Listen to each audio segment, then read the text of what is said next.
So thank you very much for your introduction, and thank you very much to all of you for being here and willing to listen from me. Yes, this paper is come from an idea we had together with Mauro and Marco about trying to, because what we realize is that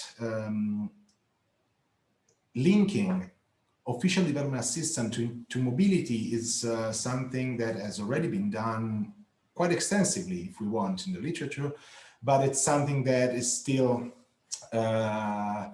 largely underexplored in terms of its impacts on other forms of mobility other than the international ones. So before going to the paper, I think it's important and interesting to explain why it is important to study the effect of aid on internal mobility and why it is relevant to do so. Well, first of all, the first is a purely quantitative fact, and that is that globally internal migrants are much more than how many international migrants there are. So this relationship is roughly 4 as many internal migrants as international ones, and these data don't account for the past 10 years. So these data are relatively old, but I think they are interesting because they are quite on spot for the fashion of the data we have been using in our analysis, in which we analyze the effect of official development assistance migration in Malawi in the period going from 1998 to 2008. So these figures are quite 1 in 8 were internal migrants worldwide, and just 4 times more than international immigrants. Then the second point is that there had been growing evidence about the pushes toward rapid and uncontrolled, let's call it wild urbanization in many sub-Saharan African towns and cities that experience massive inflows of people from the surrounding areas, from the rural areas. And we also noticed that most of the projects, of the aid projects, used to be located close to these urban areas. So we were wondering, what's the role of foreign assistance in driving internal mobility? Whether official development assistance can be used as a tool to help developing countries to better manage urbanization. So that's, and we think that this intuition and question we had in mind are extremely relevant. What's the theory which we ground our feet on is of course a very standard theory that, let's say, that has in the differential in opportunities across locations the main driver of the decision to migrate. These differentials in opportunity can be related to employment earnings, for instance, in a model, in an horizontal fashion kind of model, but also in terms of the availability and the quality of amenities in terms of that they might be services, they might be infrastructure that are present somewhere and not elsewhere, and therefore their presence might constitute an attracting factor for internal migrants. This is particularly true for contexts where characterized by aid dependency of the government, for instance, where the provision, but also the same existence of these services and this infrastructure might be driven by, in a large extent, by the provision of foreign aid, because the government cannot put as many resources as they should in order to provide these services. So our hypothesis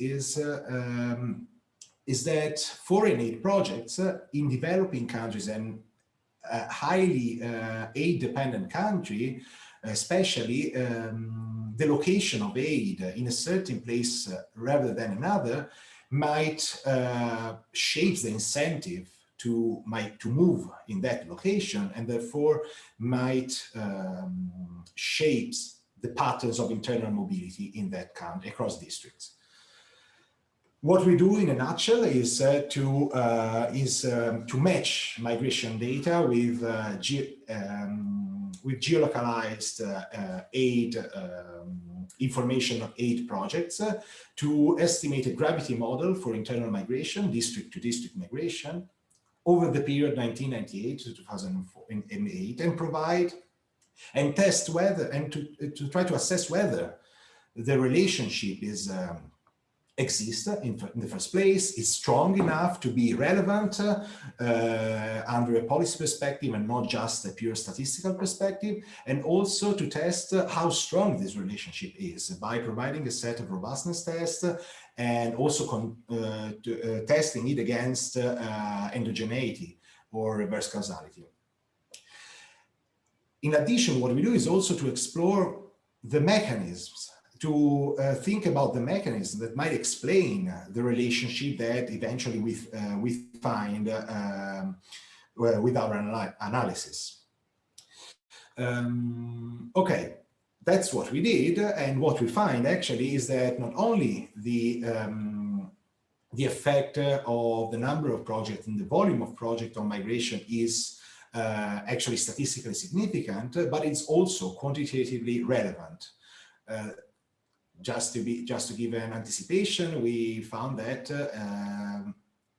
the location of project and destination was able to explain over the 10-year period we analyzed about around almost 10% of the average number of migrants per district received by a district. So it's quite relevant. And second, we found that despite we could detect a positive effect of the location of project as a pull factor for migration, we found no evidence, or at least we found not large enough evidence of a corresponding push factor on foreign assistance. Finally, we detected the positive, some mechanisms. We identified a few mechanisms that links not only the aid to migration in the measure that it provides an increase in economic opportunities, but also an improved access to services and amenities, that is, in recipient district. And finally, okay, that our result holds against endogeneity, which we address using a two-step EV strategy. I mean, this is our paper in a nutshell. In doing this, we contribute to the existing literature, at least in different ways to some extent.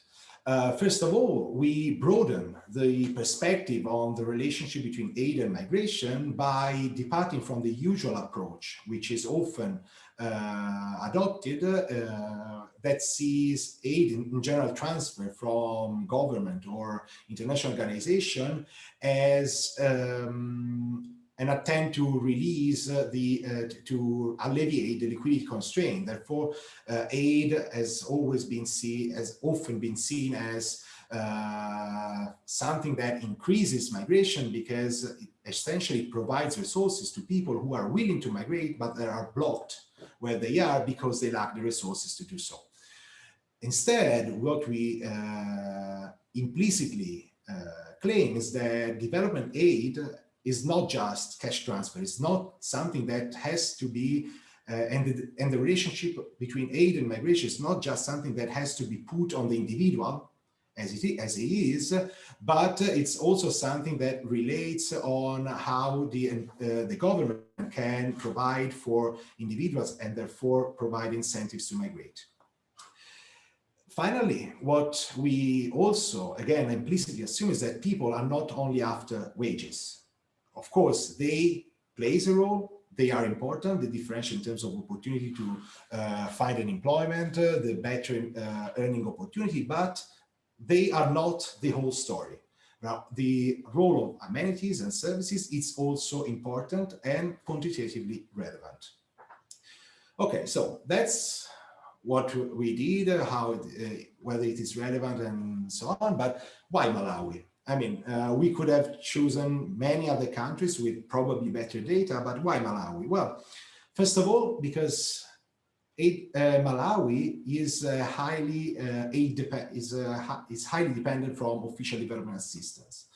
Back in 2012 and 2014, for instance, in that period of time, the net official development assistance received by Malawi, that is the grant component only, accounted for roughly a quarter of total national gross national income in Malawi in that period.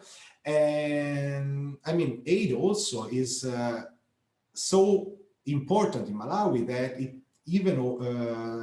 is even larger than the amount of resources that the government can raise internally, for instance, through taxation.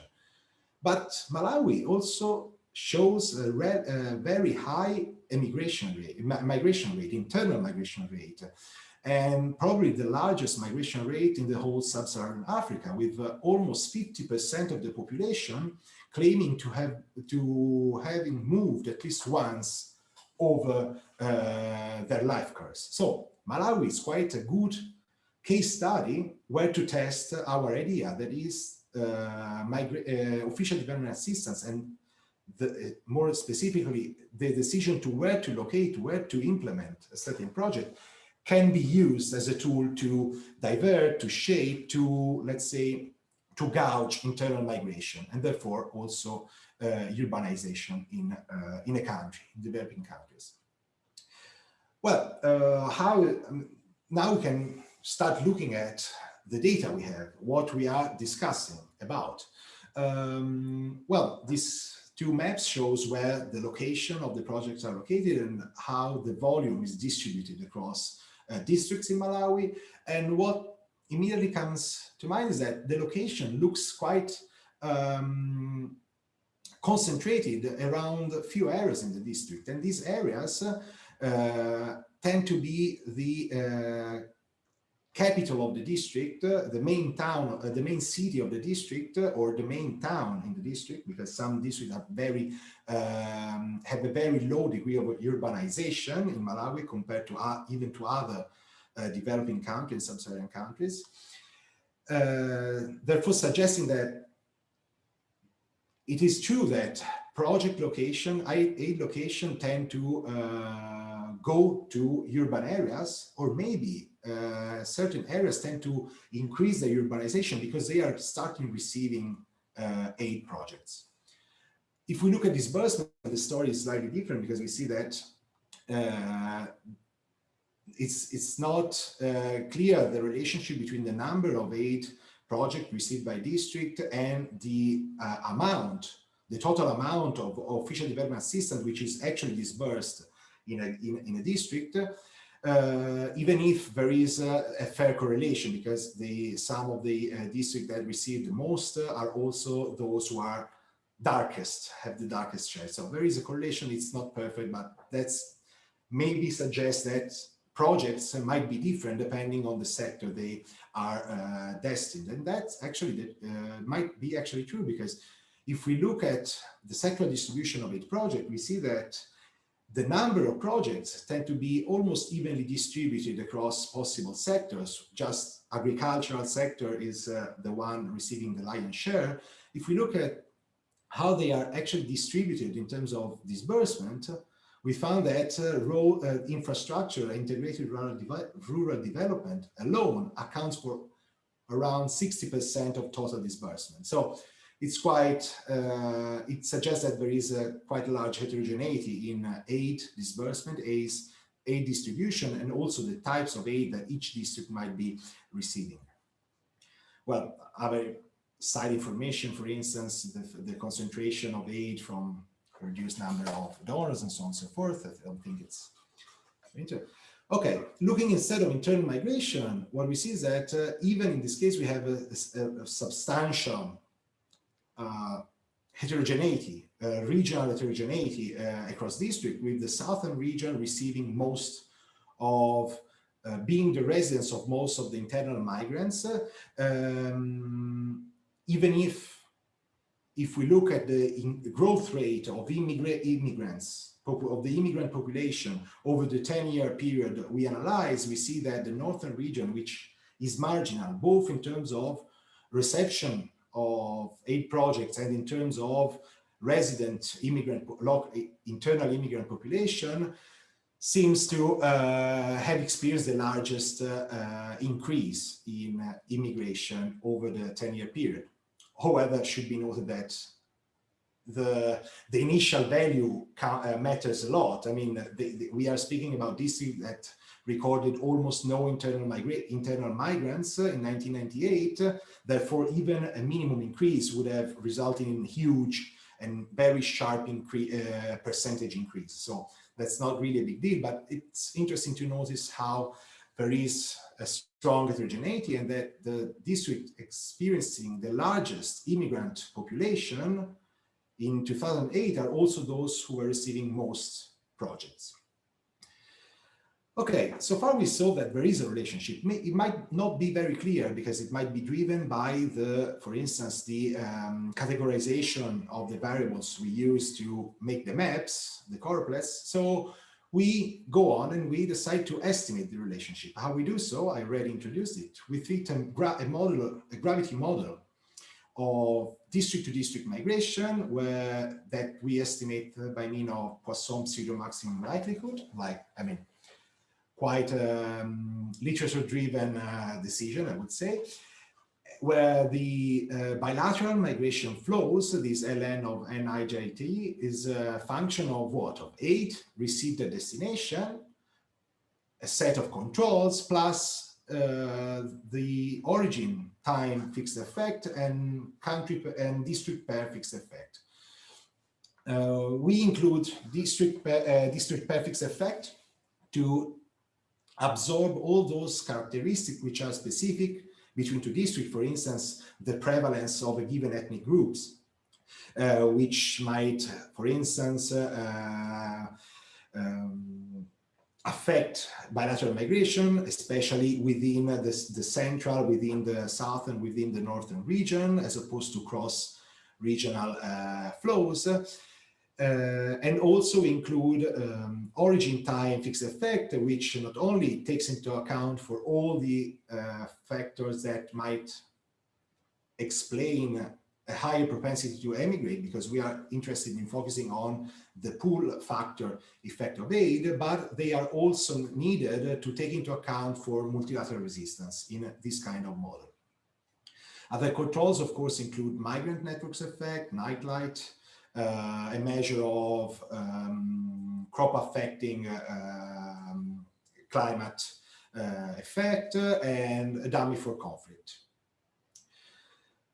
What are the data we use? The data come from census data. Then, for as far as concerns the dependent variable, our outcome variable, that is the flow of the yearly flow of migration between districts, and also the stock of immigrants in the destination in the recipient district from a specific origin. We then use data from the Aid Data Research Lab, which provides information on the exact location of aid projects in Malawi over the period 2000-2012, I'm sorry. And then we use other controls from several sources. Okay, and before going to the results, I think it's worth discussing how we constructed both the outcome of interest and the variable, the outcome variable and the variable of interest, that is the migration flow. Using census data, we used a question that retrospectively asked when and whether a respondent changed its residence over the and especially the last change of residence he recorded, and the district where he previously resided. In this way, we, using the year in which the respondent claims to have moved, we reconstruct past migration flows across district.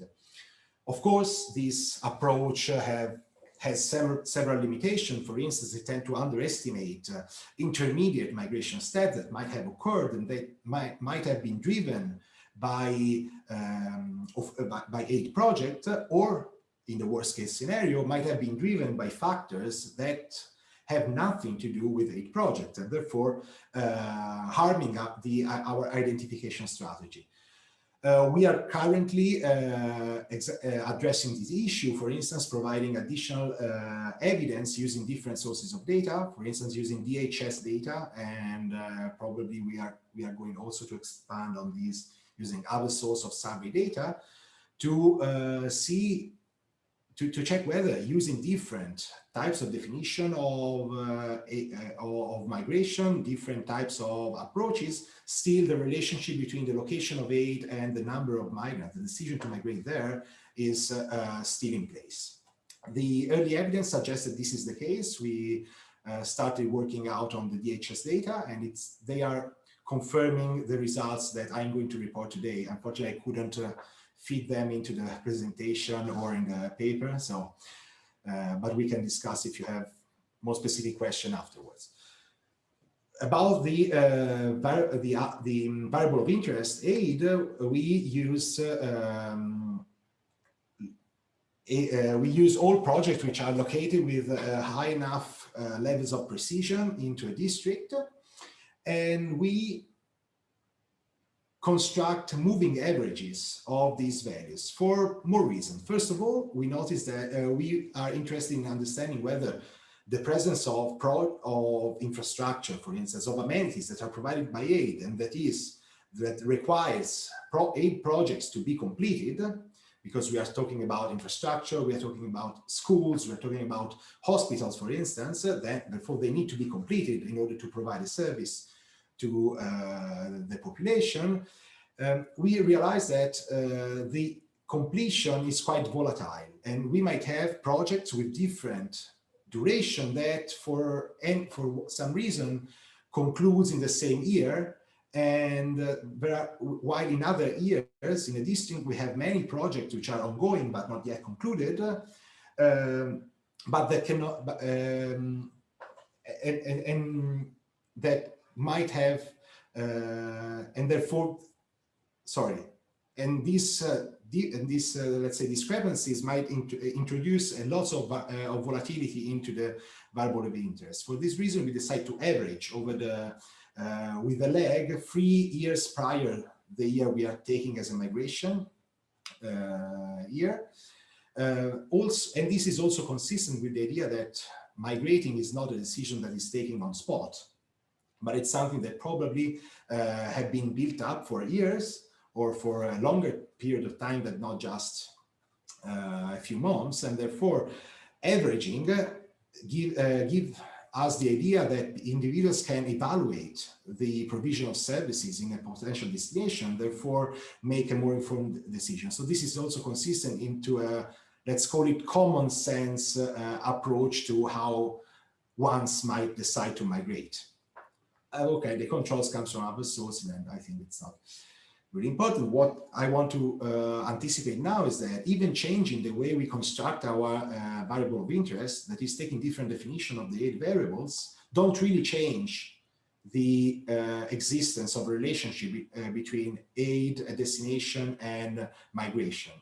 And that's quite interesting because give us some kind of tranquility in discussing this nexus into our this nexus. Okay, here we have a few descriptive.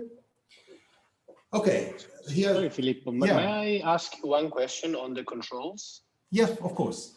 So at the very beginning, you showed that the intensive margin of the disbursement correlates with the sectors, basically, right?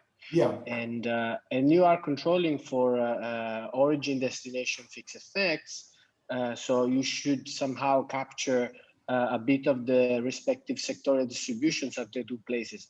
However, I'm wondering whether, I don't know about Malawi sectoral changes, but maybe there has been an evolution in the sectorial distributions across places that you may want to control for to really also absorb these effect that maybe might be reflected by the the inflow of the disbursements, if, as you showed, it's the case that they correlate with sectors.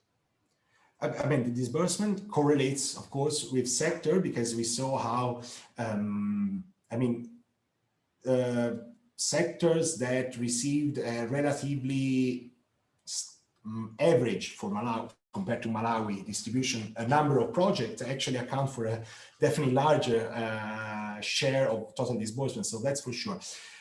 Maybe we can discuss later how you propose to control for it, because maybe it's I didn't get exactly these. Well, just time changing distributions across sectors at origin and destination.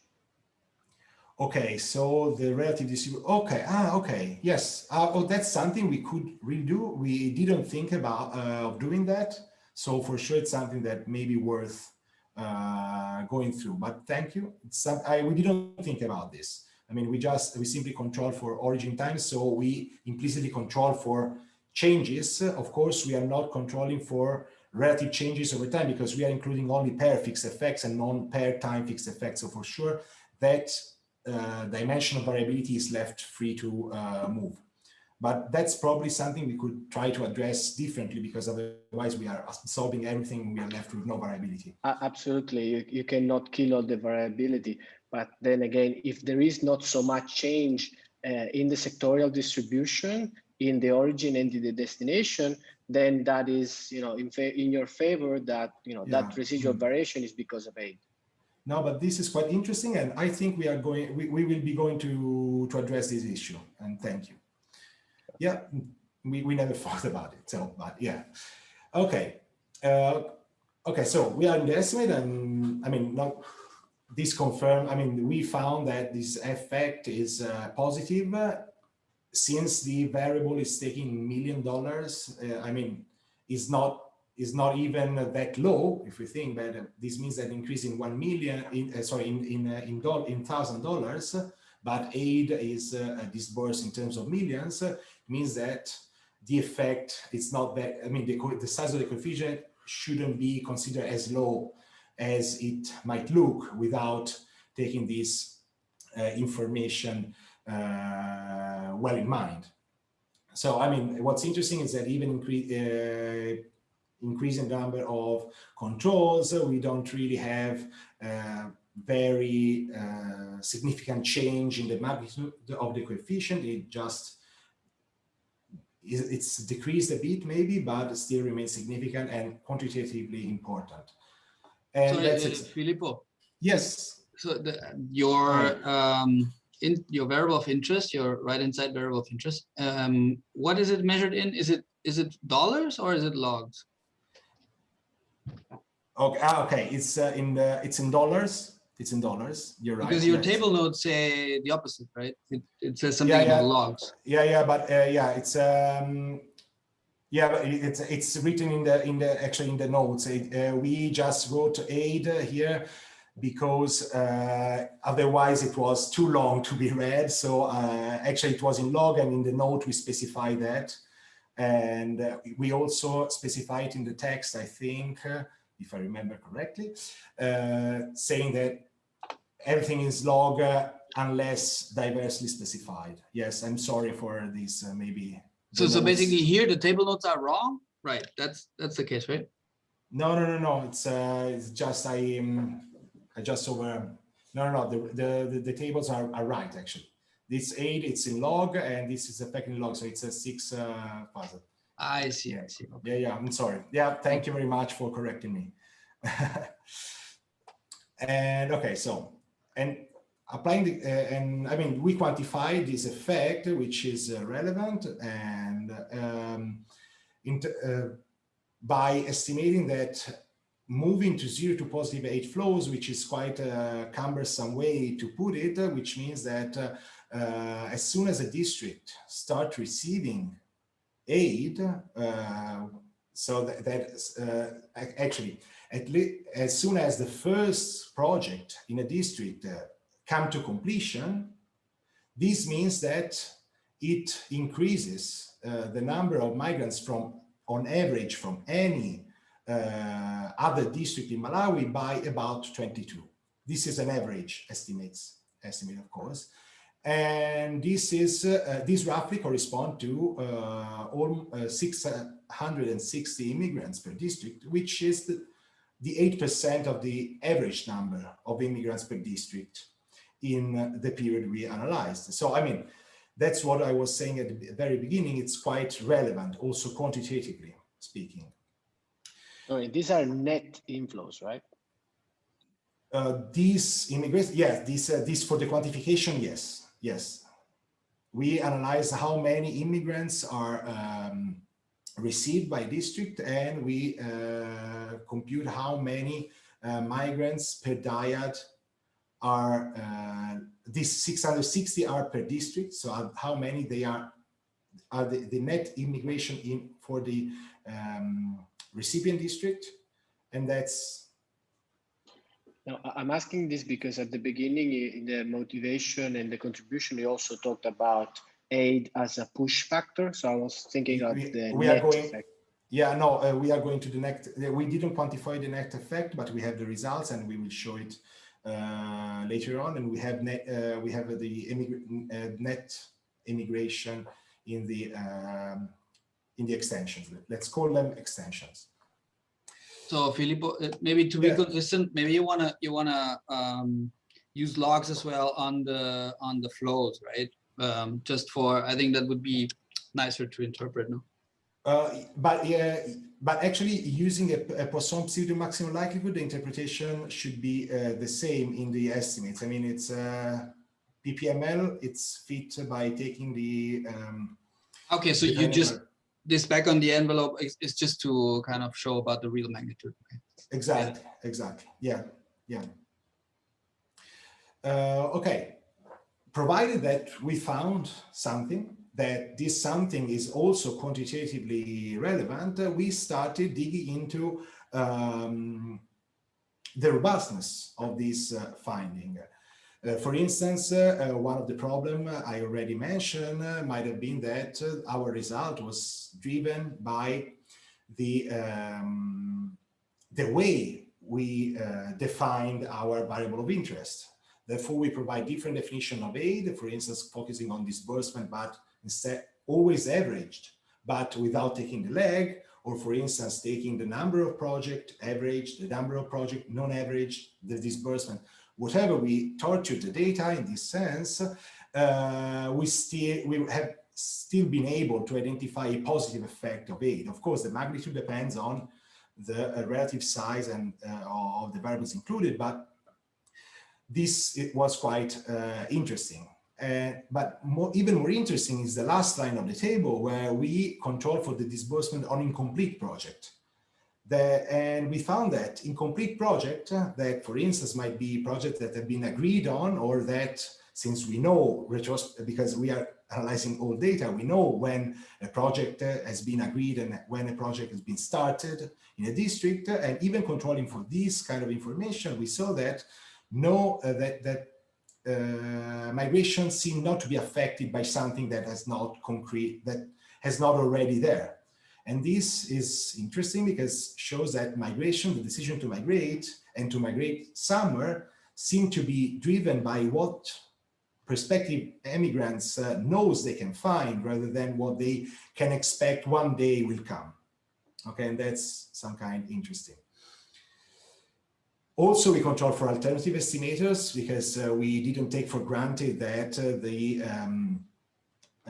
the functional form of our estimator, the PPML, could have driven our results, and we saw that the coefficient is very similar when we take pooled OLS or Newton and Kortum like Tobit estimator, and the outcome is more or less the same. We tried alternative set of fixed effect, but even if they are not correct and to control for multilateral resistance, still give an idea of how much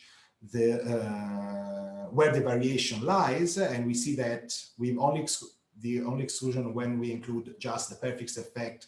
All the other combination of effects tend to give the same, almost the same coefficient. And then we also checked against sample selection. I mean, according to the literature, the Poisson pseudo maximum likelihood tend to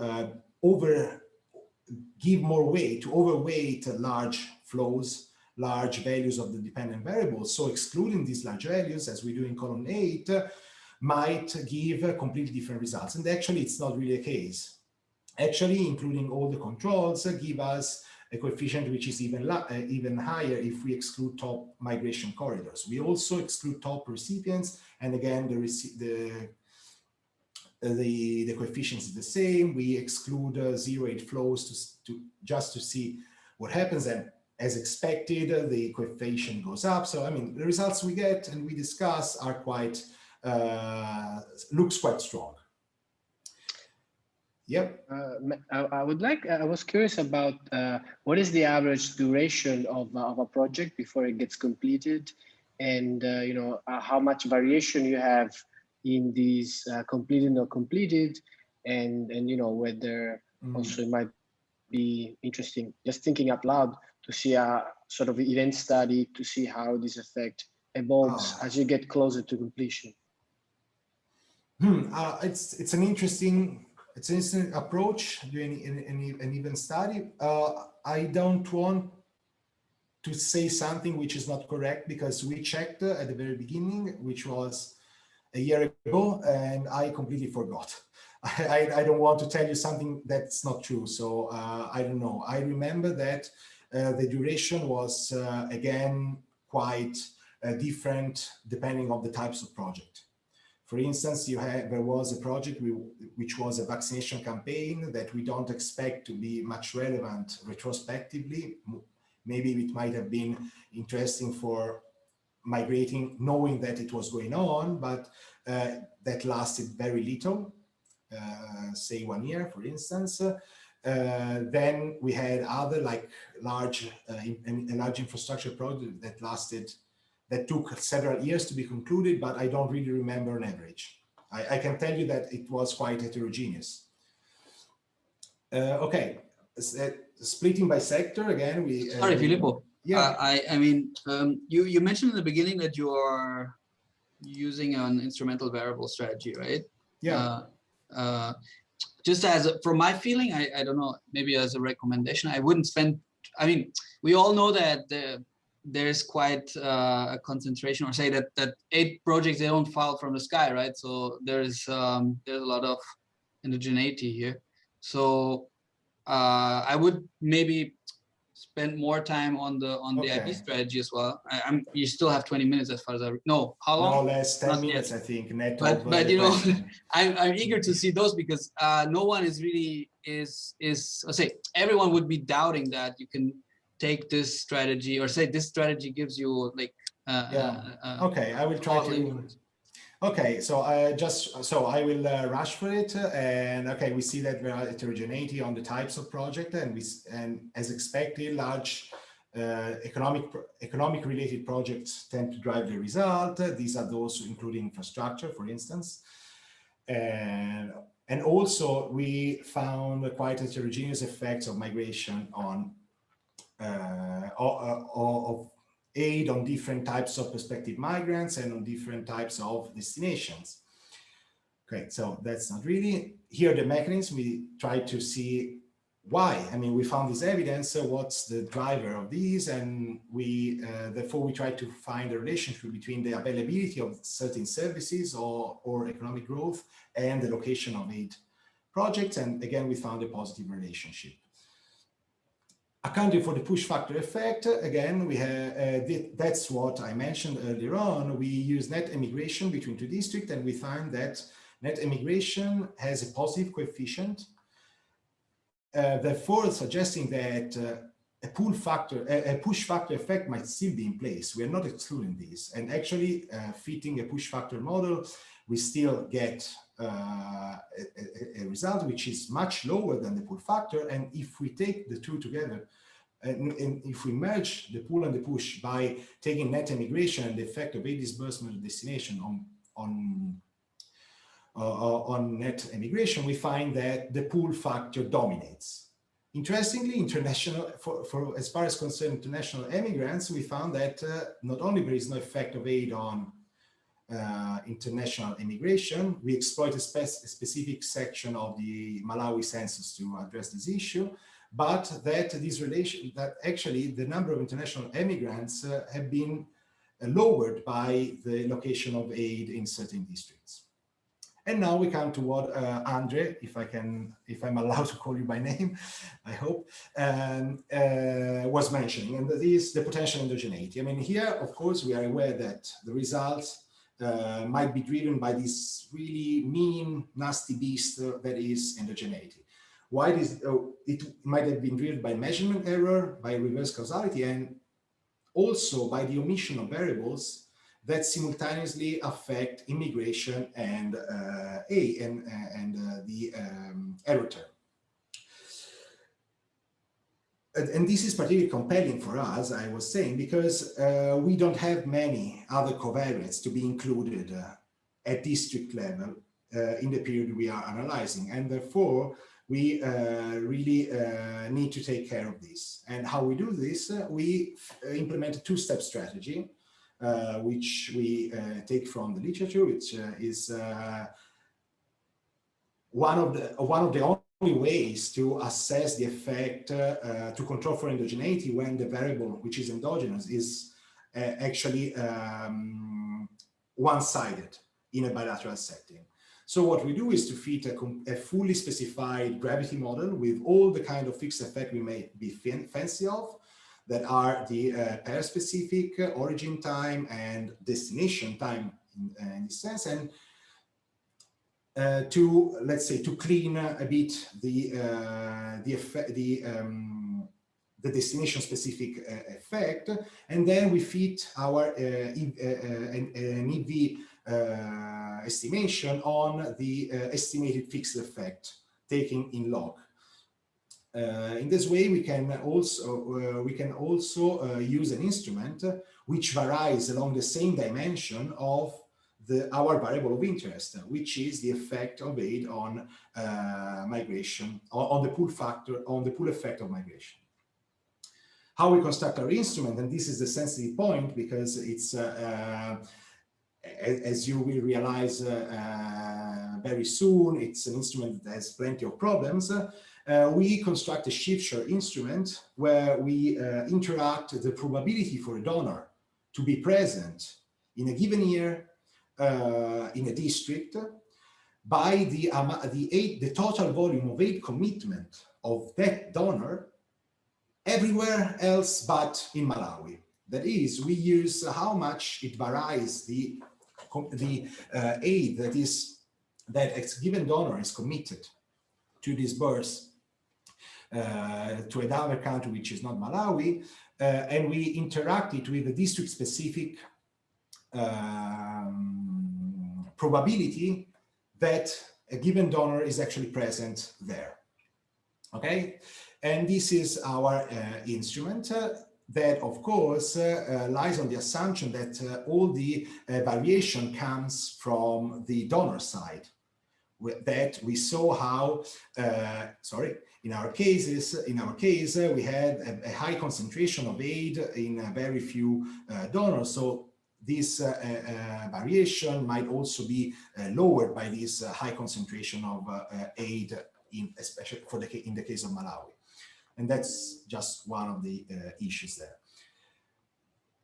Okay, looking at the estimates, what we found is that despite the coefficient substantially increased with respect to what we discussed so far, all the results hold. All the coefficient remains positive, that should have remained so, remains significant and positive. Actually, some other specification tends to be significant. For instance, in the case of the non-economic, non-social projects in the sectoral distribution, that becomes significant as well. What we find reassuring in these is that the second stage, without taking the EV, is in line with our baseline. That is, the fixed effect regressed on our endogenous variable, remains more or less of the same coefficient of the gravity estimate, and this is reassuring, meaning that we are not falling too far from what we did so far. Sorry, Filippo, are you, Yeah. because I noticed that the sample size is much smaller now than in the previous regressions. What's the difference here? No, it's much smaller because now we only have 341 unique fixed effect estimated, which are district time. Since we have fit the gravity model on all the full sample in the first stage, we estimate the fixed effect, which is district time specific. Therefore, actually Stata, for speaking Stataist, would have estimated a regression with the same number of observation, but the unique values are only 341 because these are the number of district times periods we have in our sample. So that's why we have 341 observations. This is in line with all the other papers which exploit the same methodology. Of course, we are focusing on the destination side, and that's the only way we can do it. And if we look at the real number of unique values, which are the one on which the coefficients are actually estimated, these are 341, which are 32 district times 11 times period net of the district which are dropped because of lack of variability. But that's the why the sample is so small. And you say, why don't you focus more on the IV? Well, we think that the estimates, despite being promising in terms of consistency with our baseline, have some problems. For instance, the F statistics for weak instrument is relatively low. It's above the rule of thumb of 10, which exclude, let's say, that the instrument is very weak, but it's not as large as it should be in order to get rid of any reasonable doubt that our instrument is actually weak. So, and also the overshoot of the coefficient is also, let's say, troubling us, and it's something that we are trying to address right now. But that's why we put more emphasis, and we prefer to focus on the non-IV estimates rather than on the IV ones. I mean, to face this problem of the possibly weak instrument we are using, we also try to test against an over-identified specification using other two instruments, which we couldn't use as our preferred because of the lack of variability of this instrument. And these instruments are, for instance, the probability of political switching of district government to the party of the president, and the president co-ethnicity share. And I'm saying these lacks variability because we had just one presidential change in the period we are analyzing. And for this reason, the shocks, the discontinuity in the instrument, the variability in the instrument was limited to that moment in time, and was not really, I mean, it wasn't really a good instrument. And we can see it from this specification where we use both instruments, and we see that, however, that the Hansen-J statistics cannot reject the hypothesis that both instruments are actually weak, and we take this as consolation for our instrument that might not be as good as we would like to, but still, even in an over-identified specification, is not completely rejected. Filippo, yes. okay. I was just gonna say, if you could conclude, I got lost before, and sorry, but because we are more interested in that. No worries. Sorry. So to conclude, what we found is that we found an effect, a pull effect of a location on migration, on internal migration. This effect is numerically important, and at front of this effect of aid as a pull factor, we found no evidence of a correspondent large enough push factor, as I already specified before.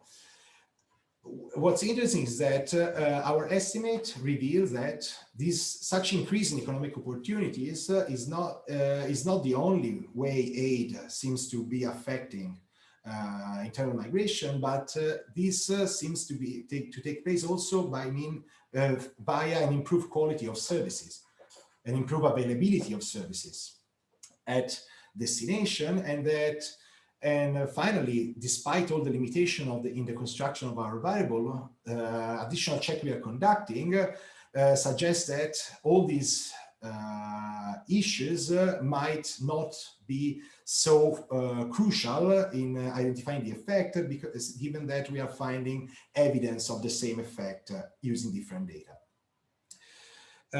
In terms of policy implication, I mean, this paper is interesting, at least for me, and I'm trying to sell it to you, because it explores a relatively underexplored dimension of foreign aid and an underexplored effect of it.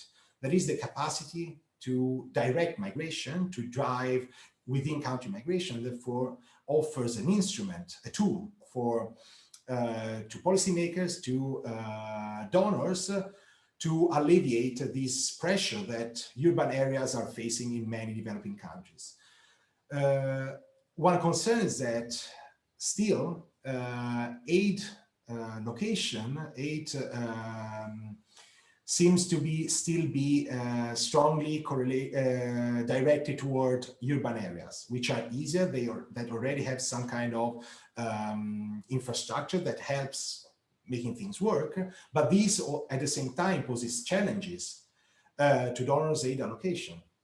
Because of course, if you need the infrastructure that are in the city to make things working, and you're providing even more infrastructure there, even more amenities there, then you are actually exacerbating the problem that we identified here. And that's the conclusion of the paper.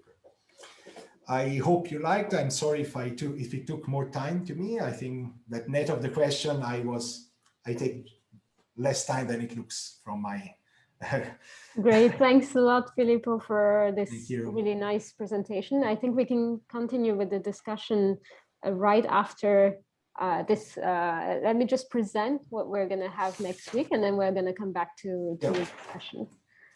So very quickly, I'm going to go through what we will have in the coming weeks, and I will also announce something new coming up. So first, next week, we're going to have Lisa Hammer, who's going to present her work on EU enlargement and temporary migration and its effect on labor market outcomes in Germany. So please do register for the next session when we're going to circulate it on the mailing list. I think most of you are very familiar with the fact that our upcoming presentation and everything is on our website. You can see past presentation and the coming ones there. We will be reviewing papers as usual on a rolling basis. And so feel free to send your papers to our Gmail account. We will start scheduling presentations for the next semester in summer. As you've seen, this semester we introduced this panelist feature, so we can have more close interaction with the speakers. So whenever you want to discuss a paper, you can feel free to read the paper and then register and let us know that you want to be part of the panelist, and we're going to ask you to join 5 minutes in advance. The last thing I wanted to say is I think we had a lot of people that participated in our seminar since last year, and given that this has become very popular and people have been joining, I think it would be nice to have, we think it's really nice to have a meet and greet, so that everyone meets each other, given that now with the webinar version, it's a little bit hard to do that. So what we are proposing is that the last session of this semester be devoted to a meet and greet session. So we were thinking of a Zoom breakout rooms where we can randomly assign people to different rooms and then discuss and introduce ourselves. So we will do that depending on how many people are interested. So we're going to circulate a Google form where you can sign up for that and show whether you're going to be present or not. And depending on how many participants we get, we're going to do that on the 21st of June. So stay tuned. We're going to send that in the email that's coming this week.